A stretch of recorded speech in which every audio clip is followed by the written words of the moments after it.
కాళేశ్వరానికి సంబంధించి ప్రతిపక్షంలో ఉన్న కాంగ్రెస్ పార్టీ అప్పుడు మాట్లాడినప్పుడు కానీ లేకపోతే బీఆర్ఎస్ పార్టీ వాళ్ళు ఇప్పుడు మాట్లాడుతున్నా కానీ ఏది మాట్లాడినా కూడా మొదటి నుంచి బీజేపీ మాత్రం ఈ కేసును సిబిఐకి అప్పచెప్పాలి అని వాదించుకుంటూ వస్తున్నారు. కాబట్టి ఎటకేలకి వాళ్ళ సిబిఐకి అప్పచెప్పారు, మా పోరాటం ఫలించింది అని బీజేపీ నాయకులు బండి సంజయ్ గారు కూడా అదే విషయం ప్రస్తావించారు. బట్ సిబిఐ విచారణ ఎంతవరకు జరుగుతుంది, ఏం జరుగుతుంది, ఏ విషయాలు బయటకు వస్తాయి, ఇదంతా ఒక చర్చ అయితే కవిత గారు మాట్లాడిన అంశాలు ఇవన్నీ ఉన్నాయి. కాబట్టి కవిత మాట్లాడిన వ్యాఖ్యల మీద అలాగే సిబిఐ ఎంక్వైరీ మీద ఏం చెప్పదలుచుకున్నారు? ముందుగా ఏయోటి ప్రేక్షకులకు అలాగే ప్యానల్ ఉన్నటువంటి సభ్యులందరికీ నమస్కారం.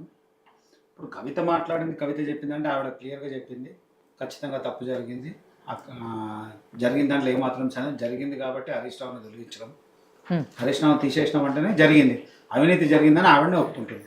దాంట్లో ఏమాత్రం సందేహం లేదు. అంటే అవినీతి జరిగినట్టు కళ్ళారా కవితనే సాక్ష్యాధారాలు ఆమెనే ఒప్పచెప్పినట్టు క్లియర్గా మీడియా ముఖంగా అందరికీ చెప్పింది. దాంట్లో ఏమాత్రం సందేహం లేదు.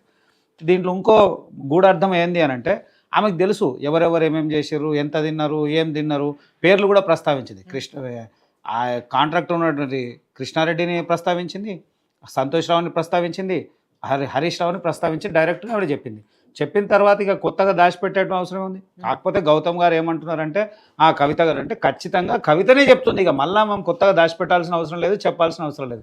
ఇక సిబిఐకి పంపింది, సిబిఐకి ఇచ్చింది అని అంటే ఇక రాష్ట్ర ప్రభుత్వం ఆలోచన ఏముందో, వాళ్ళు ఏం డిఫెన్స్ చేయగలుగుతా అనుకుంటున్నారో, వాళ్ళు వేసినటువంటి ఘోష్ నివేదికలో ఎంతవరకు ఉన్నది, దాన్ని మమ్మల్ని ఏ స్థాయిలో ఇచ్చేస్తారనేటువంటి ఆలోచనతో కేంద్ర ప్రభుత్వానికి సిబిఐకి అప్పచెప్పాలనే ఆలోచనతో అప్పచెప్పారు. నేను దాన్ని కూడా స్వాగతిస్తున్నాం, ఎక్కడ ఇచ్చేస్తలేం.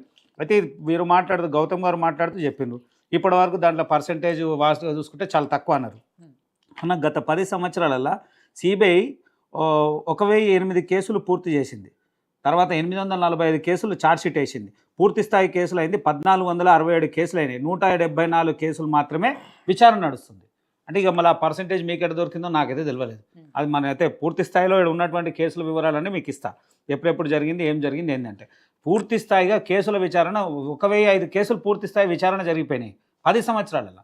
అలా పెండింగ్ ఉన్న కేసులు ఉన్నాయి, ఛార్జ్షీట్ వేసిన కేసులు ఉన్నాయి, ఇంకా వేయాల్సినటువంటి కేసులు కలిసి 174 కేసులు ఉన్నాయి.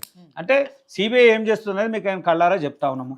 అది ఎట్లా చేస్తుంది, ఆ రాష్ట్రాల్లో ఉన్న పరిధి ఉన్నటువంటి పరిస్థితులు ఇక్కడ మీరు సిబిఐకి ఇచ్చిన ఉన్నటువంటి పరిధి చూడాలి. ఇది 2-3 రాష్ట్రాలకు కనెక్టివిటీ ఉన్నటువంటి ప్రాజెక్టు, అన్ని రాష్ట్రాలకు సంబంధించినటువంటి విచారణ తీసుకోవాలి. తర్వాత దీంట్లో ఇచ్చినటువంటి డిఫరెంట్ రిపోర్ట్స్ ఉంది.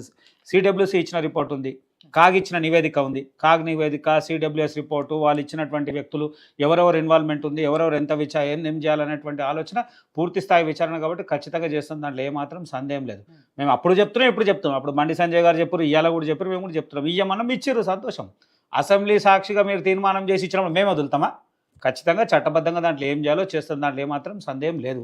అయితే మళ్ళీ వీరు మాట్లాడుకుంటూ ఒక అంశం మాట్లాడుతూ ఉన్నారు. ఏమని వాళ్ళు చెప్పారు, వీళ్ళు మాట్లాడారు, చేసిర్రు అని అంటే నేను మళ్ళీ రాష్ట్ర ప్రభుత్వాన్ని అంట నేను, వీళ్ళు ఒకవేళ వీళ్ళు చేసిన దాంట్లో చూసుకుంటే టెలిఫోన్ ట్యామ్స్ స్కీమ్లా వాళ్ళు ఏమన్నారు అంటే కింది స్థాయి వాళ్ళకు కూడా నోటీస్ వచ్చింది, ముఖ్యమంత్రికి నోటీస్ రాలే. ముఖ్యమంత్రి చాలాసార్లు అన్నాడు నా ఫోన్ కూడా ట్యాప్ చేస్తున్నారు, నా ఫోన్ కూడా ట్యాప్ చేస్తున్నారు. మళ్ళీ రాష్ట్ర ప్రభుత్వం విచారణ చేస్తున్నటువంటి శాఖ, పోలీస్ డిపార్ట్మెంట్, దానికి సంబంధించిన శాఖ ముఖ్యమంత్రికి నోటీస్ ఇవ్వడం మర్చిపోయారా? మళ్ళీ ఆయన నోటీస్ తీసుకోలేదా? ఆయన ఏమంటారు నాకే నోటీస్ రాలే, నాకేం తెలియదు అన్నట్టు మాట్లాడుతున్నాడు. అంటే అందులో చాలా సందర్భాల్లో రేవంత్ రెడ్డి గారు మాట్లాడారు, ప్రభుత్వం అనేక మంది మంత్రులు అందరూ మాట్లాడు. కేసీఆర్ కూడా లోపలికి పోతాడు, ఇలా కేసీఆరే లోపలికి పోతాడు అనే మాట మాట్లాడు, కానీ అది తప్పిపోయింది. అలాగే ఇంకోటి ఏది రేస్ సంబంధించిన దాంట్లో, ఈ కార్ రేస్ దాంట్లో ఖచ్చితంగా రేవంత్ రెడ్డి, కేటీఆర్ పూర్తి స్థాయి ఇన్వాల్వ్మెంట్ ఉందని రేవంత్ రెడ్డి స్వయానా చెప్పిండు. మళ్ళీ అది కూడా ఎక్కడ పోయిందో తెలియదు, దాన్ని కూడా పక్కదారి పట్టించారు. నేనేమంటున్నా ఈ కేసులు కూడా మాకు సిబిఐకి ఇచ్చేది ఉండే. అంటే మీకు అవసరం ఉందంటేనేమో మీరే ఉంచుతారు, మీతో కాదు మేము చేయలేము అనేక ఆరోపణలు వచ్చినప్పుడు సిబిఐ దగ్గరకు దృష్టి వచ్చింది. మళ్ళీ ఈ కేసులలో ఏమైంది అంటే పూర్తి స్థాయి మీరు చేయలేకపోయారు, అవి కూడా మాకు అప్పచెప్పండి, మేము చూస్తాం. ఈ రాష్ట్రంలో జరిగినటువంటి అవినీతిని బయటపెట్టే బాధ్యత భారతీయ జనతా పార్టీ పూర్తి సిద్ధంగా ఉన్నాం, మేము తీసుకుంటాం.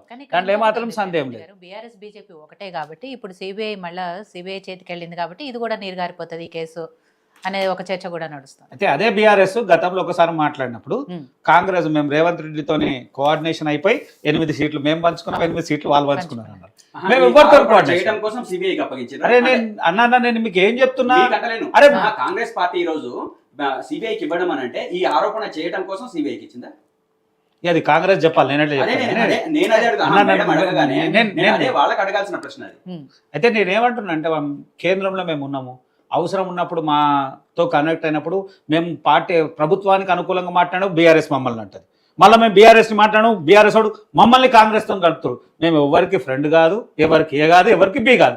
మా జాగాలో మేము కరెక్ట్గా ఉన్నాము. వీళ్ళే అవసరం ఉన్నప్పుడల్లా ఒకరినొకరు ఆరోపణలు చేసుకుంటూ వాళ్ళే బయటపడతా ఉన్నారు. ప్రజలు అన్ని గమనిస్తున్నారు. రైట్ టైంలో ప్రజలు ఎట్లా శిక్షించారో అట్లా శిక్షిస్తారు. రైట్. సో రవి గారు, ఎట్టకేలకు సిబిఐకి అప్పచెప్పారు. నిన్న అసెంబ్లీలో కూడా అదే ప్రస్తావిస్తూ రేవంత్ రెడ్డి గారు మాట్లాడారు. దాని మీద సుదీర్ఘ చర్చ జరిగింది. But point to point answer చేశారు హరీష్ గారు. అయినా కూడా ఇది పీసీ ఘోష్ కమిషన్ నివేదిక కాదు, పీసీసీ నివేదిక అని చెప్పేసి బీఆర్ఎస్ నాయకులు మాట్లాడుతున్నారు. సరే, కవిత గారు చెప్పిన వాటిల్లో కూడా ఎంతవరకు వాస్తవాలు ఉన్నాయి ఏంటి? ఆవిడే హరీష్ గారు, సంతోష్ గారు పేర్లు డైరెక్ట్గా తీసుకొని కేసీఆర్ గారికి అవినీతి మార్కలు అంటడానికి కారణం వాళ్లే అని చెప్తున్న సందర్భంలో ఏం చర్చ జరుగుతుంది? యాక్చువల్గా ఇప్పుడు బీఆర్ఎస్ పార్టీ వాళ్ళు ఏమనుకుంటుంటారంటే, తెలంగాణ ప్రజలు గుడ్డి ప్రజలు, వాళ్ళు ఏం చెప్పినా వింటారు, కూర్చున్న కాడ వాళ్ళు మేము చెప్పిందే వేదము, బీఆర్ఎస్ పార్టీ అంటేనే మేమే అన్నం పెడతాము, మేమే తల్లిదండ్రులము, మేమే అంతా అని చెప్పి వీళ్ళు ఒక ఆ సిద్ధాంతం మీద బతుకుతున్నారు. ఇంకా అదే యావ మీద అదే ఏమంటారు అహంకారంతోనే ఉంటున్నారు. ఇప్పుడు మన స్పోక్స్ పర్సన్ గారు కూడా మాట్లాడుతూ, కూడా గౌతమ్ గారు కూడా మాట్లాడుతూ అదే చెప్తున్నారు. హరీష్ రావు గారు మాట్లాడడానికి